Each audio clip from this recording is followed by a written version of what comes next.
Hello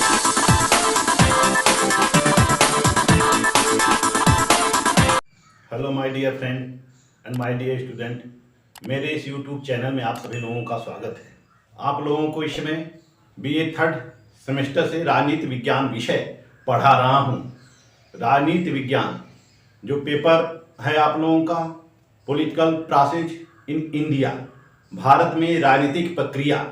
तो भारत में राजनीतिक प्रक्रिया की इस कड़ी में मैं आप लोगों को आज अलगाववाद की राजनीति बताने जा रहा हूँ। अलगाववाद की राजनीति क्या है, अलगाववाद क्या है, द पॉलिटिक्स ऑफ सक्सेशन। मैं द पॉलिटिक्स ऑफ सक्सेशन के बारे में आप लोगों को आज बताने जा रहा हूं। अलगाववाद, सबसे पहले आते हैं अलगाववाद क्या होता है। अलगाववाद, अलगाववाद, अलगाववाद, यह जो अलगाववाद है यह तीन शब्दों के, तीन वर्डों के अलगाववाद जो है यह तीन शब्दों के संयोजन से बना हुआ है। जैसे एक वाद हो गया, वाद का मतलब होता है विचार, वाद का मतलब विचार हो गया। अलगाव, अलगाव, ये अ जो है इसमें उपसर्ग है, अ क्या है, उपसर्ग है। और लगाव, लगाव यह क्या है, शब्द है लगाव। जैसा कि हम जानते हैं कि लगाव क्या होता है। लगाव, जब किसी से हम लगाव करते हैं, यानी कि किसी से प्रेम करते हैं, किसी व्यक्ति से प्रेम करते हैं, या किसी स्थान से प्रेम करते हैं, किसी विशेष समूह से हम प्रेम करते हैं, तो हमारा उससे लगाव हो जाता है। हम उसके लिए जीने मरने के लिए तैयार हो जाते हैं, उसके लिए जीने मरने के लिए तैयार हो जाते हैं, उसके हर कार्यों में सहयोग करते हैं। तो यह हमारा लगाव होता है कि वह व्यक्ति दुखी होता है तो हम भी दुखी होते हैं, वह यदि सुख में होता है तो हम लोग भी सुख में होते हैं। यह हमारा किसी भी व्यक्ति से, किसी भी स्थान से, किसी भी वस्तु से, यह क्या है, यह प्रेम को दर्शाता है। लगाव किसको दर्शाता है, प्रेम को दर्शाता है। और वहीं जब यह उपसर्ग लग जाता है, अलगाव, अलगाव, यह अलगाव, जब उपसर्ग अ लग जाता है तो इसका मतलब है कि जो व्यक्ति किसी विशेष वस्तु से, विशेष व्यक्ति से, विशेष स्थान से प्रेम करता हो, जब वह उससे दूर होने लगता है, जब वह उसे दूर होने लगता है तो उसको हम क्या कहते हैं, अलगाव की स्थिति करते हैं। वह कौन सी स्थिति हो जाती है, अलगाव की स्थिति हो जाती है।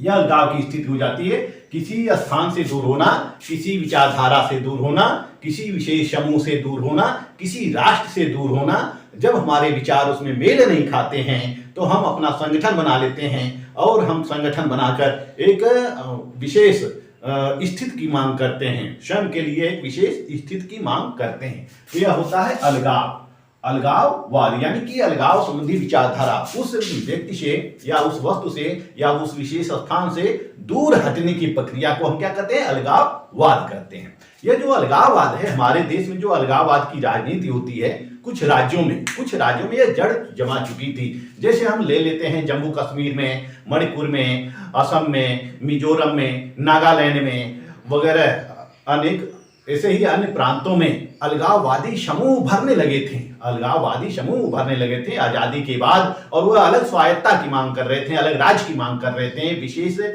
स्थिति की मांग कर रहे थे, जो कि भारत सरकार के द्वारा उनकी मांगों को दरकिनार कर दिया गया और उनका दमन किया गया, विशेष कानून बनाकर उनके द्वारा दमन किया गया। तो यह जो अलगाववाद जो होता है, यह किसी बड़े समूह से सांस्कृतिक, अलगाववाद क्या है, किसी बड़े समूह से जब हम सांस्कृतिक रूप से अलग होते हैं, सांस्कृतिक रूप से अलग होते हैं, जातीय रूप से अलग होते हैं, जातीय रूप से, या आदिवासी, धार्मिक,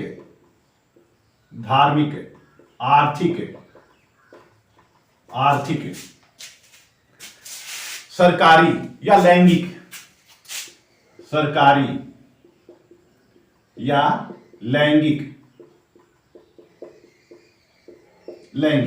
यानी कि अलगाववाद जो होता है यह किसी बड़े समूह से सांस्कृतिक आधार पर, जातीय आधार पर, आदिवासी आधार पर, धार्मिक आधार पर, नस्ली आधार पर, सरकारी या लैंगिक आधार पर अलगाव की स्थिति की मांग होता है, अलगाव की स्थिति की मांग है। यानी कि यह अलग होना चाहते हैं। सांस्कृतिक कुछ विशेष समूह जो होते हैं वह सांस्कृतिक रूप से अलग होना चाहते हैं, जातीय रूप से अलग होना चाहते हैं, आदिवासी रूप से वह अपने लिए विशेष क्षेत्र की मांग करते हैं, धार्मिक रूप से वह विशेष क्षेत्र की मांग करते हैं, आर्थिक क्षेत्र में आर्थिक आधार पर वह विशेष स्थिति की मांग करते हैं, सरकारी आधार पर विशेष स्थिति की मांग करते हैं, यानी कि वह अलग स्वायत्तता की मांग करते हैं, अलग प्रशासन की मांग करते हैं, स्वायत्त राज्य की मांग करते हैं। लैंगिक आधार पर हम स्त्री और पुरुषों के बीच यह भेद को देख सकते हैं। स्त्री और पुरुषों के बीच जो भेद है उस भेद को देख सकते हैं कि स्त्री और पुरुषों के बीच कितनी अलगाव की स्थिति रही है पिछली शताब्दियों में। वर्तमान में ऐसी स्थिति नहीं है। तो जो लोग देश के किसी भी हिस्से को अलग करना चाहते हैं, जो लोग देश के किसी भी हिस्से को अलग करना चाहते हैं, उन्हें अलगाववादी कहा जाता है। अलगाववादी किसे कहा जाता है? जो देश के किसी भी हिस्से को अलग करना चाहते हैं, यानी कि यह हमारा देश है, यह भारत देश है, तो इसको अलग करना चाहते हैं। यह जो है अलग राज्य की मांग करते हैं या विशेष स्वतंत्र राज्य की मांग करते हैं या फिर विशेष स्थिति की मांग करते हैं। ऐसी स्थिति में उन व्यक्तियों के समूहों को हम अलगाववादी कहते हैं। यह जो अलगाववादी लोग होते हैं, अलगाववादी विचारधारा होती है, यह देश की एकता पर, देश की अखंडता पर, देश की संप्रभुता पर संकट उत्पन्न कर देते हैं, खतरा उत्पन्न कर देते हैं। क्योंकि जब एक अलगाववादी समूह मांग करने लगते हैं, अलग राज्य की मांग करने लगते हैं, तो धीरे धीरे अनेक राज्यों में अलगाववादी समूह उभरकर सामने आने लगते हैं और वह भी अलग राज्य की मांग करने लगते हैं, स्वायत्तता की मांग करने लगते हैं या कभी कभी स्वतंत्र राज्य की मांग करने लगते हैं, स्वतंत्र देश की मांग करने लगते हैं। तो जब धार्मिक आधार पे, भाषाई आधार पे, जात के आधार पे जो समूह या जो वर्ग राज्य की स्वायत्तता की मांग करते हैं, तो वह स्वायत्तता के लिए विभिन्न साधन का प्रयोग करते हैं। भाई उनको अपनी मांग को पूरी करवाने के लिए, सरकार से पूरी करवाने के लिए अनेक प्रकार के साधन अपनाते हैं। जैसे स्वायत्तता के लिए वह दंगा करते हैं, राज्यों में दंगा फैलाते हैं या आतंकवाद करते हैं, राजनीतिक हत्या करते हैं, विभिन्न नेताओं की राजनीतिक हत्या करते हैं, सरकार का हम विरोध करते रहते हैं, सरकार विरोधी प्रदर्शन करते रहते हैं और सेना का विरोध करते हैं। जैसे हम जम्मू कश्मीर में देख सकते हैं। जम्मू कश्मीर में जो 2020 के पहले की स्थिति रही, जम्मू कश्मीर में जो अलगाववादी संगठन हैं वह सेना पर हमला कर देते हैं, सरकार पर हमला करते हैं, सरकार की आलोचनाएं करते हैं और यहाँ तक कि जो राष्ट्रीय झंडा है, भारत का राष्ट्रीय झंडा, उसको जलाते हैं, प्रतीकों को जलाते हैं और भारतीय संविधान के अंतर्गत जो कानून है उन कानूनों का विरोध करते हैं। तो वह जम्मू कश्मीर के जो अलगाववादी संगठन रहे हैं वह अलग राज्य की मांग करते हैं, स्वायत्तता की मांग करते हैं, अलग देश की मांग करते हैं, या कभी कभी ऐसे अलगाववादी समूह होते हैं जो जिनकी विचारधारा यह होती है कि उनके राज्य को पाकिस्तान में मिला दिया जाए। तो इसी तरह से हमारे देश में अनेक छोटे छोटे समूह हैं जो अलगाववाद की स्थिति उत्पन्न करते हैं। यह जो अलगाववादी संगठन होते हैं, अलगाववादी संगठन, इनके जो साधन होते हैं वह असंवैधानिक होते हैं। साधन जो होते हैं असंवैधानिक साधन अपनाते हैं।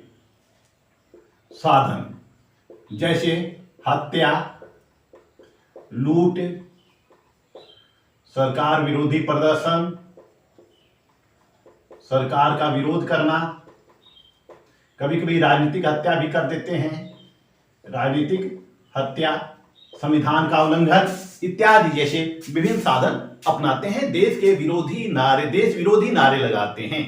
जैसे कि हमने देखा कि नारे लगे, कहा जेएनयू में नारे लगे कि भारत तेरे टुकड़े होंगे, भारत तेरे टुकड़े होंगे, यानी कि टुकड़े टुकड़े गैंग भारत में सक्रिय हो जाता है और यह भारत के लिए अलग अलग राज्यों की मांग, भारत में अलग अलग राज्यों की मांग करते हैं, अलग अलग स्वायत्तता की मांग करते हैं, स्वतंत्रता की मांग करते हैं। लेकिन सरकार भी जो होती है वो समय समय पर कानून बनाती है। इन आतंकवादी समूहों की जो अलगाववादी समूह होते हैं, इन अलगाववादी समूहों की गतिविधियों पर नियंत्रण करती है और इसके लिए यह जो नियंत्रण है, कानून बनाया गया सशस्त्र बल विशेष अधिकार अधिनियम, सशस्त्र बल विशेष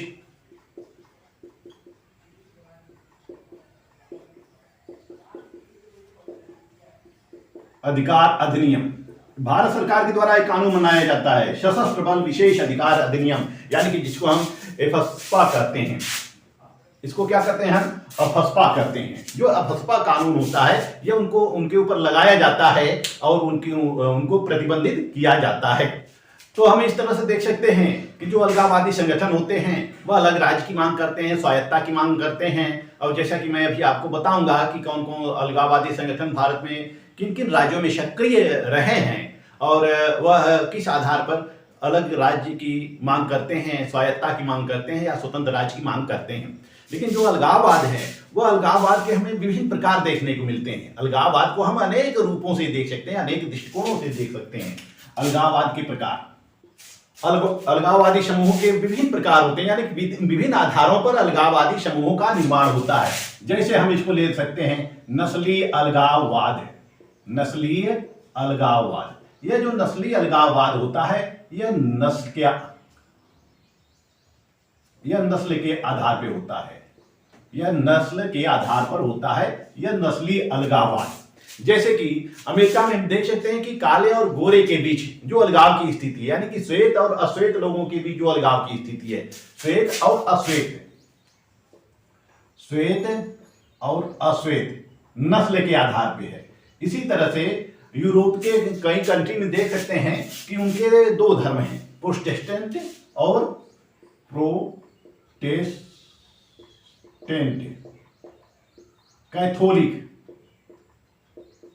कैथोलिक।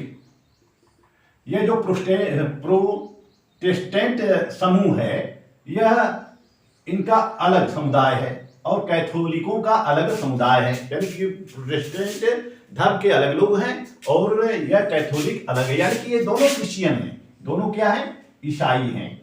ईसाइयों में भी दो समूह हैं, यह अपने अपने समुदायों के लिए विशेष स्थिति की मांग करते हैं। इसी तरह से अमेरिका में श्वेत और अश्वेत के बीच हम देख सकते हैं स्थिति की अमेरिका में लंबे समय तक काले और गोरे के बीच मतभेद की स्थिति रही है। जैसे कि जर्मनी में हिटलर का शासन था, जर्मनी में हिटलर का शासन होता है, वह नस्ली आधार पे जितने भी उसके विरोधी होते हैं यानी कि यहूदी होते हैं, करीब 1 लाख यहूदियों को हिटलर ने मरवा दिया था। वह नस्ली आधार पे केवल उसने ऐसी हत्याएं करवाई थी कि वह यहूदी थे और यहूदी विरोध कर रहे थे किसका, हिटलर का। तो यहूदी दूसरे नस्ल के थे, तो हिटलर ने अपने राज्य में अपने शासन में नस्लवाद को स्थापित किया था, यहूदियों को मरवा दिया था। तो यह नस्ली आधार पर अलगाववाद हो सकता है, होता है। दूसरा है धार्मिक अलगाववाद, धर्म के आधार पर अलगाववाद। यह धर्म के आधार पर जो अलगाववाद की स्थिति होती है, इसमें जो धार्मिक समूह होते हैं वह अलग अलग राज्य की मांग करते हैं। धार्मिक समूह अलग अलग राज्य की मांग करते हैं, अलग अलग प्रांत की मांग करते हैं। जैसे हम देख सकते हैं कि 1947 में जो भारत का विभाजन हुआ है, 1947 में भारत और पाकिस्तान 2 राज्य बनता है। तो पाकिस्तान जो होता है वह धर्म के आधार पर ही बनता है। पाकिस्तान का निर्माण जो होता है वह धर्म के आधार पर ही अलग पाकिस्तान बनाया जाता है, क्योंकि 1940 से ही मुस्लिम लीग की मांग चली आ रही थी कि हमारे लिए अलग पाकिस्तान की स्थापना की जाए। वह अलग पाकिस्तान की मांग कर रहे थे। ऐसे में जो ब्रिटिश सरकार होती है जब भारत को आज़ादी देती है तो भारत को 2 टुकड़ों में बांट देती है। मुसलमानों के लिए पाकिस्तान का निर्माण कर देती है और बाकी लोगों के लिए हिंदुस्तान का निर्माण यानी कि भारत का निर्माण कर देती है। तो ये धार्मिक आधार पे अलग, ये जो धार्मिक समूह होता है यह अपने लिए विशेष स्थिति की मांग करते हैं, यह अपने धर्म का प्रचार प्रसार करना चाहते हैं और धार्मिक प्रभुसत्ता को स्थापित करना चाहते हैं। यह धार्मिक प्रभुसत्ता को स्थापित करना चाहते हैं और यह मानते हैं कि इन्हीं का धर्म क्या है, वह सर्वश्रेष्ठ है। तो यह धार्मिक प्रभुसत्ता का, जैसे कि हम देख सकते हैं कि सीरिया में जो होता है, सीरिया में आईएस का जो मामला था वह क्या था, वह धार्मिक नस्लवाद का मामला था, धार्मिक अलगाववाद का मामला था। हम अरब के कुछ कंट्री में देख सकते हैं शिया और सुन्नी के बीच जो विरोध होता है, शिया और सुन्नी के बीच भी विरोध की स्थिति बनती है। तो यह भी धार्मिक नस्लवाद के आधार पर हो सकता है। तो धर्म के आधार पर विभिन्न राज्यों की जब मांग करते हैं तो वह धार्मिक अलगाववाद होता है। जैसे कि पंजाब में खालसा पंथ, पंजाब में जो होता है खालसा पंथ यानी कि जो लोग खालिस्तान की मांग कर रहे थे, खालिस्तान की मांग यानी कि जितने भी सिख थे वह अपने लिए अलग राज्य की मांग कर रहे थे। सिखों के लिए अलग राज्य की मांग, सिखों में से अधिकांश सिख जो थे वह अलग राज्य की मांग कर रहे थे, खालिस्तान राज्य की मांग कर रहे थे। तो यह धार्मिक अलगाववाद हो जाता है। नेक्स्ट है भौगोलिक अलगाववाद। भौगोलिक आधार पर,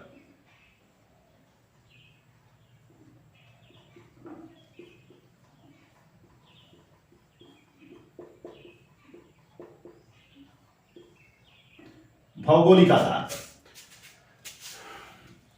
जब किसी राज्य में रहने वाले नागरिकों का विशेष समूह या विशेष क्षेत्र में रहने वाला जो समूह होता है वो भौगोलिक आधार पर अलग राज्य बनाने की मांग करता है, तो ये भौगोलिक आधार पर वह अपने को अलग करना चाहते हैं। जैसे कि उत्तर प्रदेश में उत्तराखंड बना। उत्तराखंड जो है पर्वतीय क्षेत्र है, इस आधार पे वहां पर उत्तरांचल की मांग की जा रही थी, उत्तरांचल की मांग की जा रही थी। इसी तरह से उत्तर प्रदेश में बुंदेलखंड राज्य की मांग की जा रही है, पूर्वांचल की मांग की जा रही थी, पूर्वांचल राज्य की मांग की जा रही थी। यह सब क्षेत्रीय आधार पर राज्यों को अलग करने का विचार लोगों के सामने रखा जा रहा है, सरकार के सामने रखा जा रहा है। तो हम भौगोलिक आधार पर जब किसी विशेष क्षेत्र में रहने वाले नागरिकों को लगता है कि उनकी जो संपत्तियां हैं, वह उनकी जो भौगोलिक स्थिति है, वह भौगोलिक उनके क्षेत्र में प्राकृतिक संसाधनों की भरमार है और कुछ लोग बाहरी लोग आकर हमारे संपत्ति पर कब्जा कर लेंगे, प्राकृतिक संसाधनों का दोहन करने लगेंगे, अतः वह उसका उपभोग करने के लिए लंबे समय तक स्वयं के उपभोग के लिए अलग राज्य की निर्माण की मांग कर सकते हैं। ऐसा भी हो सकता है। सामाजिक या आर्थिक आधार पर, सामाजिक अथवा आर्थिक आधार पर, यह भी समाज के कुछ विशेष लोग होते हैं, सामाजिक आधार पर वह अलगाव की मांग करते हैं जिनकी परिस्थिति उच्च होती है, जिनकी परिस्थिति का मतलब उनकी भूमिका रोल या उनका स्टेटस, जिसको हम स्टेटस कहते हैं। हम समाज को विभिन्न भागों में बांट सकते हैं, higher family, higher classes, middle classes और लोअर क्लासेज। समाज 3 वर्गों में बांटा जा सकता है। एक उच्च वर्ग होता है, दूसरा मध्य वर्ग होता है, तीसरा निम्न वर्ग होता है। तो ये जो विभिन्न वर्ग हो जाते हैं, विभिन्न वर्ग बन जाते हैं, आर्थिक आधार पर वर्ग बन जाते हैं, सामाजिक आधार पर वर्ग बन जाते हैं। तो सामाजिक आधार में जो लोग उच्च वर्ग होता है वह अलग समूह की मांग करने लगता है या अलग सुविधाओं की मांग करने लगता है। इसी तरह से जो समाज के विभिन्न वर्ग होते हैं वह अपने अपने वर्ग के अनुसार सरकार से विभिन्न सुविधाओं की मांग करने लगते हैं। आर्थिक आधार पर आर्थिक आधार पर लोग अमीर और गरीब वर्ग में बढ़ जाते हैं। जो गरीब वर्ग होता है वह अलग सुविधाओं की मांग करने लगता है। तो सामाजिक और आर्थिक स्थिति पर, आर्थिक आधार पर भी अलगाववादी संगठन का निर्माण होता है। लैंगिक आधार जो होता है वह स्त्री और पुरुष के आधार पर होता है। लैंगिक आधार का मतलब लिंग के आधार पे स्त्रियों और पुरुष के बीच काफी असमानताएं देखने को मिली हैं आजादी के बाद तक। यानी कि आजादी के बाद तक हमारे देश में स्त्री और पुरुषों के बीच भेदभाव रहा है। हमारा जो समाज रहा है वह पुरुष प्रधान रहा है, स्त्री प्रधान, महिला प्रधान समाज नहीं रहा है। लेकिन भारत सरकार के द्वारा, संविधान के द्वारा कानून बनाए जा रहे हैं और कानून बनाकर स्त्री और पुरुष के बीच जो असमानताएं हैं उस असमानताओं को दूर किया जा सकता है, दूर किया जा रहा है या दूर किया जा सकता है। लैंगिक आधार पर अनेक महिला आंदोलनों ने जन्म लिया है या फिर नारीवादी आंदोलनों ने जन्म लिया है। तो लैंगिक आधार पर भी सबके विचार अलग अलग हो सकते हैं, अलग अलग समूह हो सकते हैं। भाषाई अलगाववाद,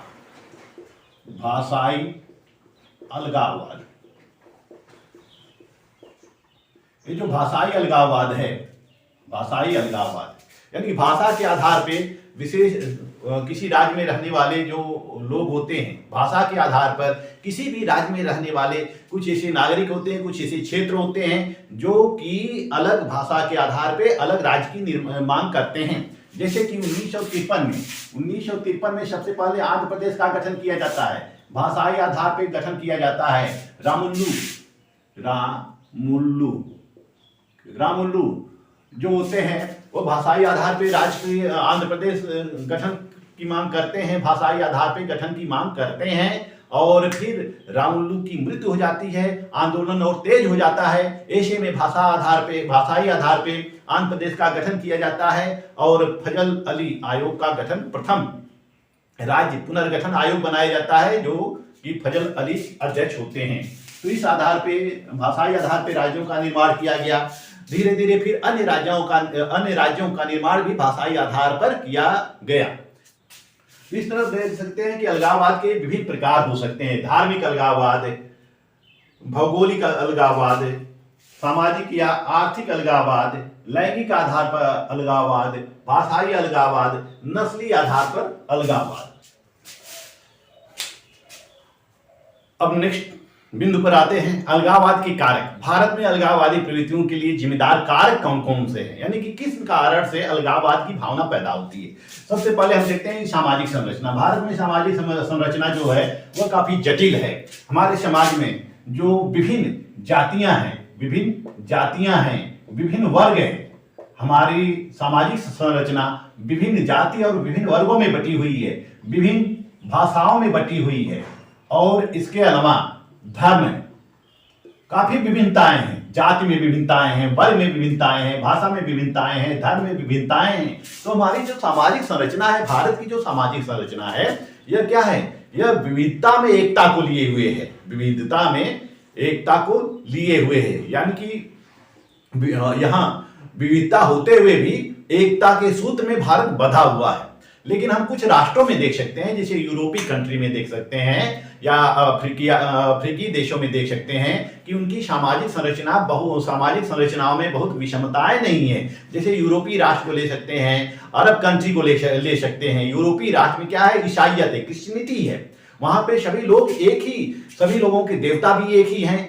ईसा मसीह सभी लोगों के देवता एक ही हैं, यानी कि उनका धर्म भी एक है, ईसाइयत। इसी तरह से अरब देशों में हम ले सकते हैं, वहां पर क्या है? वहां पर एक ही धर्म की बहुलता है, एक ही जात की बहुलता है। वह क्या है? इस्लाम धर्म की बहुलता है। लेकिन हम भारत में देख सकते हैं, भारत में हिंदू वर्ग भी है, मुस्लिम वर्ग भी है, सिख है, जैन है, पारसी है। जैसे कि भारत में विभिन्न धर्मों के लोग हैं, विभिन्न भाषा भी उनकी एक है। ऐसा नहीं केवल अरबी बोला जाए तो राष्ट्र में पूरी अरबी बोला जाए, हिंदी बोला जाए तो पूरे राष्ट्र में हिंदी बोला जाए, इसी तरह से इंग्लिश बोला जाए, अंग्रेजी बोला जाए तो पूरे यूरोप में इंग्लिश बोला जाए। उनकी क्षेत्रीय भाषाएं अलग हो सकती हैं, लेकिन राष्ट्र की भाषा एक होती है। इसी तरह से हमारे राष्ट्र की भाषा तो भले ही एक है, हिंदी है, लेकिन हमारे यहाँ विविधताएं हैं। केरल में है, आंध्र प्रदेश, तमिलनाडु, पश्चिम बंगाल, जम्मू कश्मीर, असम, त्रिपुरा, नागालैंड वगैरह विभिन्न राज्यों में ले सकते हैं कि अनेक भाषाएं हैं। और वर्ग भी अलग अलग हैं। उच्च वर्ग है, निम्न वर्ग है, मध्यम वर्ग है, यानी कि दो वर्ग नहीं है, केवल हमारे यहाँ त्रिवर्गीय सामाजिक संरचना है। उच्च वर्ग है, मध्यम वर्ग है और निम्न वर्ग है। धर्म के आधार पे, जात के आधार पे, वर्ग के आधार पे, भाषा के आधार पे हमारी सामाजिक संरचनाओं में काफी विषमता है। इस आधार पर, इसी विषमता के कारण लोग भाषाई आधार पे अलग समूहों का गठन कर लेते हैं या अलग क्षेत्र की मांग करने लगते हैं। जात के आधार पर समूह का गठन कर लेते हैं और अलग विशेष क्षेत्र की मांग करने लगते हैं। धर्म के आधार पर वह अलग संगठन का निर्माण कर लेते हैं और अपने लिए अलग राज्य की मांग करने लगते हैं। धार्मिक आधार पर अलग राज्य की मांग करने लगते हैं, या स्वायत्तता की, जहां उनकी बहुलता होती है वहां पर स्वायत्तता की मांग करने लगते हैं। स्वायत्तता की मांग करने लगते हैं, यानी कि स्वतंत्रता की मांग करने लगते हैं। इनको स्वतंत्र कर दिया जाए, या फिर कभी कभी एक देश के रूप में मांग करने लगते हैं।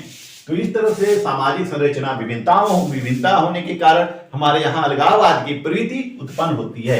आर्थिक असंतुलन, हमारे समाज में काफी आर्थिक असंतुलन है। जैसा कि भारत एक गरीब देश है और इसमें जो उच्च वर्ग है वह बहुत अधिक संपन्न है। कुछ लोग जो होते हैं वह बहुत अधिक संपन्न है, अमीर हैं, यानी कि धन का केंद्रीकरण हो जाता है। और जो कुछ लोग हैं बहुत अधिक गरीब हैं, उनको रोटी, कपड़ा और मकान के लिए उनको काफी संघर्ष करना पड़ता है। और इसमें कुछ मध्यम वर्ग हैं जो कि किसी तरह से अपना जीवन निर्वाह कर लेते हैं। मध्यम वर्ग किसी तरह से अपना जीवन निर्वाह कर लेते हैं, यानी कि पूंजी का जो होता है वह कुछ ही लोगों में केंद्रीकरण हो जाता है। तो इससे आर्थिक असंतुलन पैदा होता है। जब आर्थिक असंतुलन पैदा होता है तो जो विशेष क्षेत्र के लोग होते हैं, विशेष क्षेत्र में रहने वाले लोग होते हैं, वह आर्थिक आधार पर या गरीबी के आधार पर अलग राज्य की निर्माण की मांग कर सकते हैं या अपने लिए विशेष रियायतें देने की मांग कर सकते हैं, विशेष सुविधाएं देने की मांग कर सकते हैं। इसी तरह से क्षेत्रीय आधार पर हम देख सकते हैं कि क्षेत्रीय आधार पर राज्यों का निर्माण हुआ है, गठन हुआ है। जैसे कि उत्तराखंड राज्य बना, उत्तराखंड राज्य बनता है, झारखंड बनता है, छत्तीसगढ़ बनता है, इसी उसके पहले भी कई तेलंगाना बनता है। यह क्षेत्र के आधार पर, भाषा के आधार पर राज्यों का गठन होता है, यानी कि क्षेत्रवाद भी कारण होता है। जैसे कि मराठी, बंगाली, बिहारी, यूपी इत्यादि, गुजराती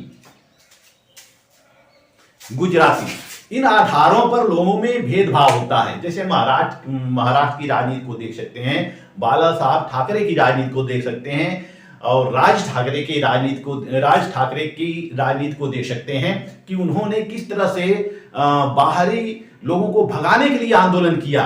बाला साहब ठाकरे के नेतृत्व में पुंगी बजाओ लुंगी भगाओ आंदोलन चला था, जिसमें उन्होंने दक्षिण भारतीयों को अपने क्षेत्र से निष्कासित करने का कार्य शुरू किया। इसी तरह से राज ठाकरे यानी कि मन से राज ठाकरे के नेतृत्व में बिहारियों को बाहर, उत्तर भारतीयों को अपने राज्य से बाहर भगाने का इन्होंने काम किया, आंदोलन चलाया, लेकिन यह आंदोलन इनका बहुत अधिक सफल नहीं हो पाया। तो इस तरह से यह जो क्षेत्रवाद है कि हम बिहारी हैं, हम मराठी हैं, हम तमिल हैं या हम गुजराती हैं, यह भी अलगाववाद की प्रवृत्ति को पैदा करती है, अलगाववाद की प्रवृत्ति को उत्पन्न करती है।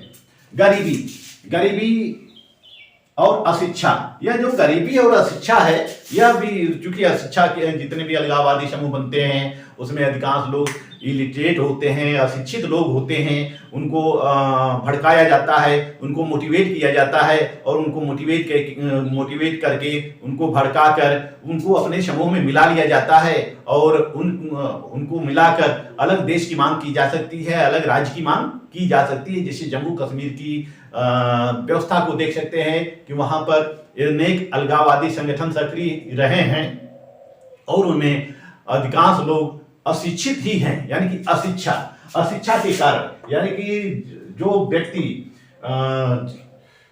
अशिक्षा और गरीबी के कारण, यानी कि व्यक्ति अपना पेट नहीं पाल सकता है तो यह पेट पालने के लिए कुछ भी कर सकता है, वह पेट पालने के लिए कुछ भी कर सकता है, यानी उसको वो पैसे की जरूरत होती है, धन की जरूरत होती है और धन के कारण वह आतंकवादी गुट में शामिल हो जाता है, उग्रवादी संगठन का सदस्य बन जाता है और उनसे पैसे प्राप्त करता है और अपना परिवार चलाता है। तो यह गरीबी और शिक्षा भी बहुत अधिक जिम्मेदार है, किसके लिए? अलगाववाद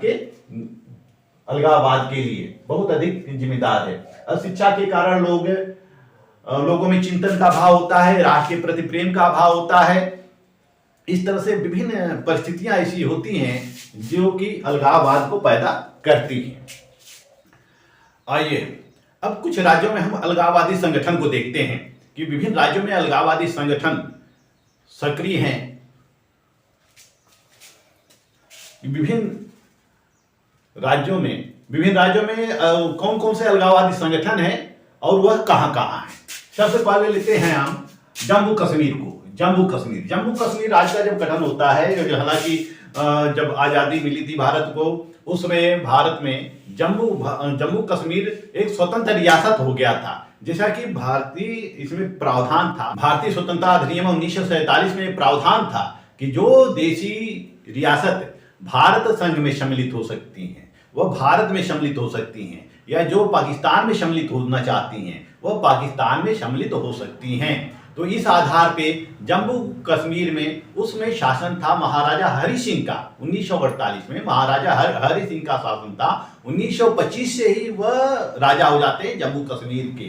तो महाराजा हरि सिंह क्या करते हैं कि जम्मू कश्मीर को एक स्वतंत्र रियासत स्थापित कर लेते हैं। वह न तो भारत में मिलते हैं न पाकिस्तान में मिलते हैं। लेकिन जब 1948 में जम्मू कश्मीर में पाकिस्तान के द्वारा आक्रमण होता है, कबीलाई जातियों के द्वारा आक्रमण होता है, तो जम्मू कश्मीर के महाराजा हरि सिंह जवाहरलाल नेहरू को संदेश भेजते हैं और वह विलय पत्र पर हस्ताक्षर कर लेते हैं। फिर जवाहरलाल नेहरू इधर से सेना भेजती है, यानी कि भारत सरकार जवाहरलाल नेहरू इधर से सेना भेजती है और जब तक सेना भेजती तब तक जम्मू कश्मीर के अधिकांश हिस्से को पाकिस्तान कब्जा कर लिया था। कबलाई नियंत्रण स्थापित हो जाता है। यह जम्मू कश्मीर यानी कि जिसको हम पीओके कहते हैं, पीओके कहते हैं, तो 1948 से विलय पत्र पे हस्ताक्षर होता है और 370 अनुच्छेद में विशेष राज्य का प्रावधान किया जाता है, विशेष राज्य दर्जा देने का प्रावधान किया जाता है। तब से 370 के अधीन जम्मू कश्मीर विशेष राज्य बना रहा। यानी कि वहां का संविधान अलग होगा, वहां की सरकार अलग होगी और वहां के झंडे अलग होंगे, लेकिन केवल विदेश, रक्षा और वित्त मामलों पर भारत सरकार का नियंत्रण स्थापित रहेगा। तो इस तरह से 370 अनुच्छेद वहां पर लागू हो जाता है। 2019 और 20 में मोदी सरकार के द्वारा इस अधिनियम को हटाया जाता है। 2020 में इसको हटाकर क्या बना दिया जाता है, इसको जम्मू कश्मीर को दो भागों में विभाजित कर दिया जाता है, जम्मू और कश्मीर और लद्दाख क्षेत्र, दो केंद्र शासित प्रदेश बना दिए जाते हैं। यानी कि जम्मू कश्मीर में जो अलगाववादी संगठन जम्मू कश्मीर की स्वायत्तता की मांग कर रहे थे, जम्मू कश्मीर को अलग देश होने की मांग कर रहे थे, अब उनकी राजनीति समाप्त हो गई है। जम्मू कश्मीर में दो ही पार्टी प्रमुख होती है, ऑल पार्टीज हुर्रियत कॉन्फ्रेंस। यह अलगाववादियों का संगठन है, यह हमेशा सरकार का विरोध करती रही है, हमेशा सरकार के नीतियों का, भारतीय संविधान का, भारतीय झंडे का, राष्ट्रगान का यह विरोध करती रही है। इसी तरह से जम्मू कश्मीर लिबरेशन फ्रंट, यह भी उग्रवादियों का संगठन है। जम्मू कश्मीर लिबरेशन फ्रंट यह भी उग्रवादियों का संगठन है और यह जो आईएसआई से समर्थित है, पाकिस्तान के इंटर सर्विसेज इंटेलिजेंस से यह समर्थित है। इसको पाकिस्तान के द्वारा, इन दोनों को पाकिस्तान के द्वारा सहायता दी जाती है, यानी कि पैसे दिए जाते हैं, हथियार दिए जाते हैं, गोला बारूद दिए जाते हैं। अब इस तरह से इन पार्टियों को आतंकवादी संगठनों से सहायता प्राप्त है। जैसे विभिन्न आतंकवादी संगठन है, उन आतंकवादी संगठनों से सहायता मिलती रही है। लेकिन वर्तमान में हम देख सकते हैं कि वर्तमान में जम्मू कश्मीर की जो अलगाववाद की राजनीति है वह खत्म होती नजर आ रही है। असम में हम देख सकते हैं, असम में कई अलगाववादी संगठन काम करते हैं। यह उल्फा है, मुल्टा है, यूपीडीएस है, यानी कि ULFA, United Liberation Front of Assam, United Liberation Front of Assam. यह असम को अलग राज्य देने की मांग करते हैं, विशेष यानी स्वायत्तता की मांग करते हैं। इसी तरह से Muslim United liberation tigers of Assam, Muslim United liberation tiger of Assam, यह भी अपने लिए, अपने वर्ग के लिए अलग राज्य की मांग करते हैं। असम में ही अलग राज्य की मांग करते हैं, स्वायत्तता की मांग करते हैं। United Peoples Democratic Solidarity, United Peoples Democratic Solidarity, यह जो है कार्बी लोगों का संगठन है। असम में कार्बी लोगों का संगठन है जो कि अलग राज्य की मांग करते हैं, अलग क्षेत्र की मांग करते हैं। इसी तरह से all India Assam student federation, all India Assam student federation, जो कि 1979 से लेकर 1985 तक सक्रिय रहा। All India Assam student federation 1979 से लेकर 1985 तक सक्रिय रहा। पूर्वी भारत जनजाति संघ, पूर्वी भारत जनजाति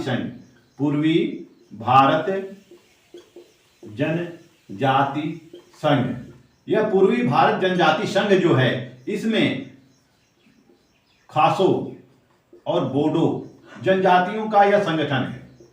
खासो और बोडो जनजातियों का संगठन है पूर्वी भारत जनजाति संघ, जो अलग अनुसूचित राज्य की मांग करते हैं। तो असम में हम देख सकते हैं कि समय समय पर उग्रवादी संगठनों के द्वारा, उल्फा के द्वारा और मुल्टा के द्वारा, यूपीडीएस के द्वारा, या फिर Assam all India Assam student federation के द्वारा, all India Assam student federation के द्वारा असम को विशेष राज्य देने की मांग की जाती रही है। अब हम आते हैं नागालैंड में। नागालैंड में भी, नागालैंड जो है यह नागा लोगों की भूमि है, नागा लोगों की भूमि है और वह जितने भी नागा थे वह नागा अपना संगठन बनाकर, यह नागा जो हैं यह अपना संगठन बना लेते हैं, Naga national council. Naga national council, इनके द्वारा वह नागालैंड को विशेष राज्य देने की मांग करते हैं या स्वायत्ता की मांग करते हैं। National socialist council of Nagaland, national socialist council of Nagaland NSCN, इनके द्वारा भी स्वायत्ता की मांग की जाती रही है। लेकिन 1975 में शिलांग समझौता होता है। 1975 में इंदिरा गांधी के द्वारा यह national socialist council of Nagaland का शिलांग समझौता होता है और यह अपनी आतंकवादी गतिविधियों पर अंकुश लगा लेती है, उसको विराम कर देती है। और यह फिर 2018 में भारत सरकार के साथ वार्ता के लिए तैयार हुई और शांति स्थापना का प्रयत्न कर रही है। तो इस तरह से हम देख सकते हैं जम्मू कश्मीर में, असम में, नागालैंड में, पंजाब में खालिस्तान आंदोलन चला। यह खालिस्तान आंदोलन चलता है। यह जो खालिस्तान आंदोलन चलता है, यह खालिस्तान जो शब्द होता है 1940 में एक किताब में मिलता है। 1940 में सबसे पहले एक पुस्तक में खालिस्तान शब्द आता है और इसमें जो विभिन्न खालसा पंथ के लोग होते हैं, जो सिख होते हैं, वह क्या होते हैं, एक संगठन बना लेते हैं और खालिस्तान की मांग करते हैं, यानी कि अलग राज्य की मांग करते हैं, खालिस्तान की मांग करते हैं। और जून 1984 में, जून 1984 में यह जो है जनरल सिंह भिंडरावाला, जनरल सिंह भिंडरावाला यह इसका प्रमुख होता है खालिस्तान आंदोलन का। यह इसका प्रमुख होता है खालिस्तान आंदोलन का। तो यह जनरल सिंह जो भिंडरावाला, इसके नेतृत्व में अमृतसर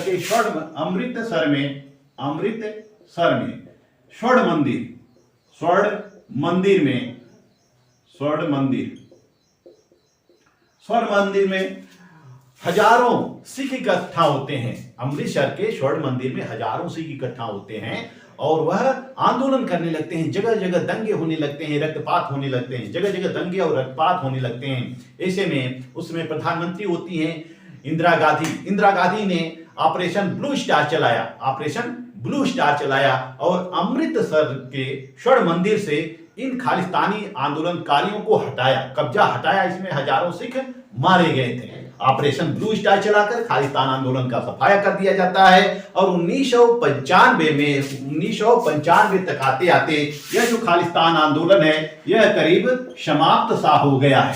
परंतु आज भी खालिस्तान आंदोलन के लिए बाहर से जो अमेरिका में रह रहे हैं, कनाडा में रह रहे हैं, इंग्लैंड में रह रहे हैं, उनके द्वारा यह आंदोलन चलाया जाता रहा है। समय समय पर अलग खालिस्तान की मांग किया जाता रहा है। हम देख सकते हैं मिजोरम पर आते हैं। मिजोरम में संगठन है MNF, मिजो नेशनल फ्रंट, जिसके नेता थे लाल डिंगशा। 1966 में यह संगठन बनता है लाल डिंगशा के नेतृत्व में। लाल डिंगशा के नेतृत्व में 1966 में यह संगठन बनता है और 1986 में इसमें राजीव गांधी के द्वारा समझौता किया जाता है। MNF में और राजीव गांधी की सरकार के द्वारा समझौता होता है। मिजो नेशनल फ्रंट और राजीव गांधी की सरकार के द्वारा समझौता होता है और 1986 में इसमें भी शांति स्थापित हो जाती है। तो हम देखते हैं इसी तरह से मणिपुर में भी सरकार के द्वारा आंदोलन चलाकर वहां के हिंसात्मक गतिविधियों को शांत कराया गया। हम देखते हैं विभिन्न राज्यों में, जम्मू कश्मीर हो, असम हो, नागालैंड है, मणिपुर है, पंजाब है या फिर मिजोरम है, यह इसमें अलगाववादी संगठन सक्रिय रहे हैं और अलगाववादियों के द्वारा स्वायत्ता के लिए मांग किया जाता रहा है। वह अलग राज्य स्थापना की मांग करते हैं और वह चाहते हैं कि वहां की सरकार हमारे लोग ही या उस संगठन के लोग या उस जाति के लोग या उस विशेष समुदाय के लोग ही चलाएं और प्राकृतिक संसाधनों का जो उपयोग है वह स्वयं करें। वह अपने प्राकृतिक संसाधनों को बाहर नहीं देना चाहते हैं। तो ऐसी स्थिति में भारत सरकार के द्वारा कानून बनाकर विभिन्न उग्रवादी संगठनों का सफाया किया गया। विभिन्न अलगाववादी संगठन है उस पर प्रतिबंध लगाया गया है। तो ये जो अलगाववाद की राजनीति है यह विशेष मांग के लिए की जाती है, विशेष दर्जा देने के लिए की जाती है, उनके स्थानों को संरक्षित करने के लिए की जाती है या कभी कभी एक स्वतंत्र राष्ट्र की मांग कर दी जाती है। मेरे प्यारे छात्रों, मैंने आपको आज अलगाववाद की राजनीति से अवगत कराया कि अलगाववाद क्या है, अलगाववाद के प्रकार कौन कौन से हैं, अलगाववाद को जन्म देने के लिए कारक कौन कौन से हैं, यानी कि अलगाववादी प्रवृत्तियों को उत्पन्न होने का कारक कौन कौन से हैं, क्या कारण है कि अलगाववाद की राजनीति उत्पन्न होती है, और इसके अलावा भारत के राज्यों में सक्रिय या भारत के राज्यों में चलने वाले विभिन्न अलगाववादी संगठनों से मैंने आपको अवगत कराया। नेक्स्ट टॉपिक होगा भारत में जात की राजनीति। जात की राजनीति। मिलते हैं अगले वीडियो में, तब तक के लिए धन्यवाद।